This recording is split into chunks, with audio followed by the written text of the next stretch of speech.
J'ai répété que nous préparons ça très sérieusement. Nous avons vu toutes les critiques sur la gratuité de l'enseignement. Donc, on est resté silencieux pendant toutes ces années, pendant qu'on préparait. Mais le président de la République n'est jamais resté silencieux. Dans chacun de ses discours, il le dit, il le répète. Et chaque fois, il me dit, où est-ce qu'on en est? Je dis, Monsieur le Président, on est à tel niveau.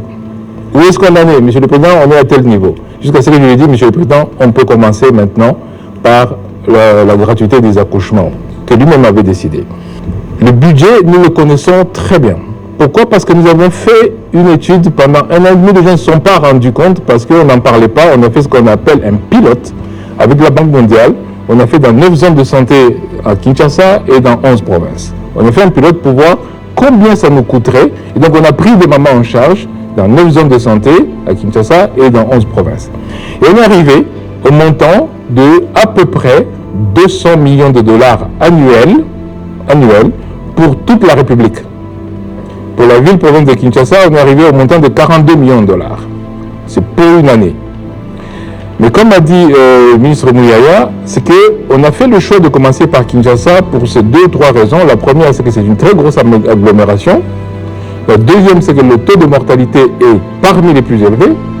Et troisièmement, parce que maîtrisant tout le processus à Kinshasa, on peut l'amener progressivement donc, dans les provinces. Donc on n'a pas fait ça par hasard. Mais maintenant, ce budget de Kinshasa, ce que le président de la République, ce qu'on a fait le choix avec le président de la République, c'est qu'on ne commence pas quand on n'a pas tout le budget. C'est pour cela qu'on a attendu jusqu'à ce que tous les ajustements soient faits au niveau du ministère des Finances et que le ministère des Finances décaisse tout le budget pour qu'on commence. Pour qu'on ne dise pas on a commencé, on s'est arrêté.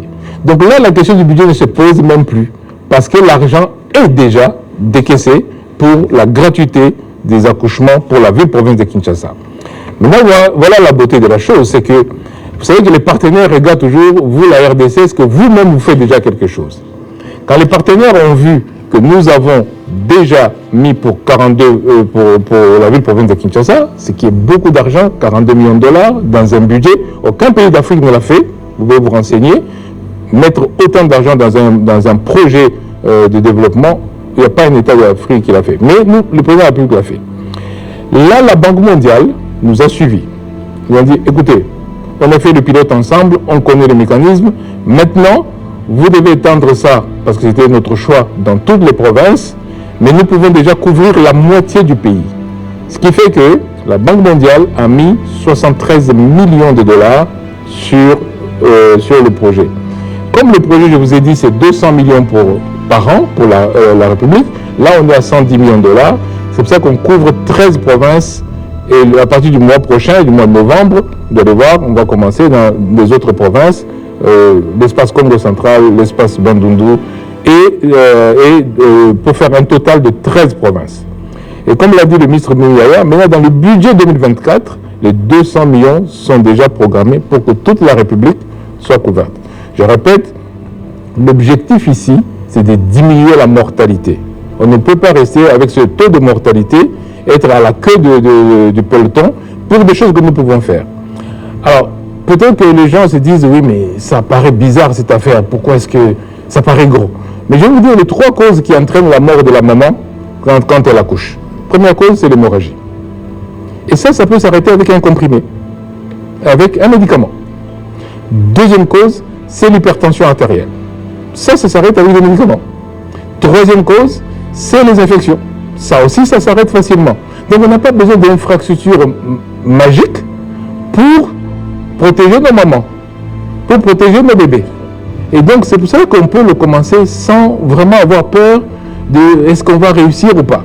Parce que nous avons pris tout le temps ici pour regarder.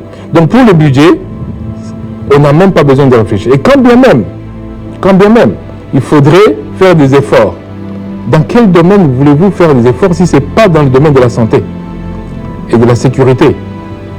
Si vous êtes en paix et vous êtes en bonne santé, tout le reste va venir. Mais si vous ne faites pas l'effort en santé, vous allez faire l'effort dans quel domaine? Okay? Donc, moi je pense que là-dessus, la réponse est claire. Le budget, nous l'avons déjà. Donc, on n'est pas en train de parler de quelque chose qui viendra. C'est déjà fait. Pour le chronogramme, il y a 2 chronogrammes. Le premier, c'est celui des étendre la gratuité. Ça, je viens de vous le dire. Le mois prochain, novembre 2023, on commence à étendre dans les provinces et avant décembre, on doit faire les 13 provinces parce qu'on a le budget pour 13 provinces. Kinshasa plus 12.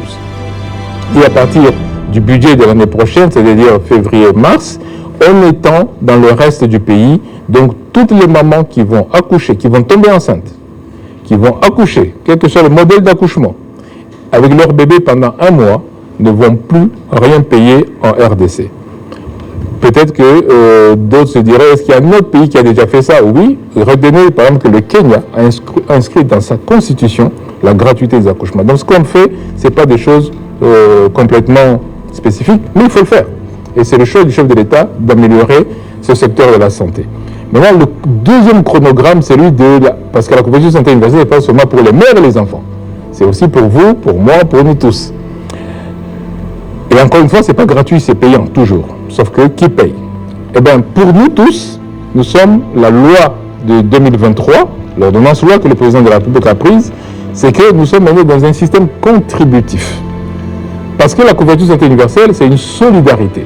C'est chacun met un tout petit peu pour que le jour où la personne tombe malade, elle ne soit pas en train de chercher de l'argent. C'est aussi simple que ça. Je prends mes collaborateurs de ça, je prends toujours l'exemple de WEWA, parce que les WEWA, c'est très intéressant. A priori, on va dire qu'ils n'ont pas un travail fixe.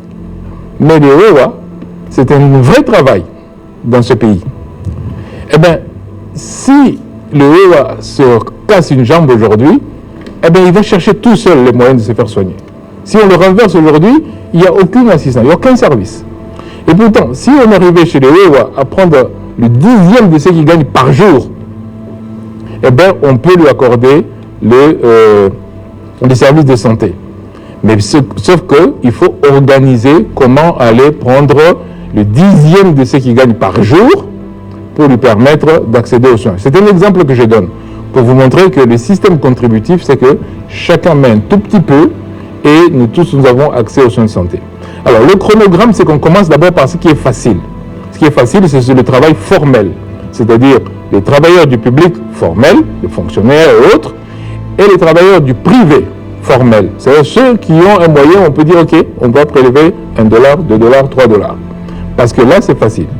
Et le troisième temps, c'est les informels, comme les WEWA. Parce que là, il faut trouver des mécanismes de financement innovants pour aller prendre de l'argent chez eux. Donc le chronogramme, c'est pour la gratuité de la maternité, c'est commencer, on va l'étendre pour que 2024, tout le monde soit couvert. Pour tout le reste, on passe par deux étapes. La première, le Premier ministre prend un décret pour décider qu'est-ce qu'on offre comme des soins de santé aux gens. Ce qu'on appelle le paquet de soins. Le Premier ministre prend un décret, dit, OK, ce paquet de soins-là, nous le calculons. Nous avons déjà une idée. Et maintenant, quand nous avons calculé, nous disons maintenant au ministre des Finances, au ministre du Budget, voici ce qu'on doit prélever chez chacun pour que nous tous nous accédions aux soins de santé. Ça se décline progressivement et on commence en 2024 pour cela.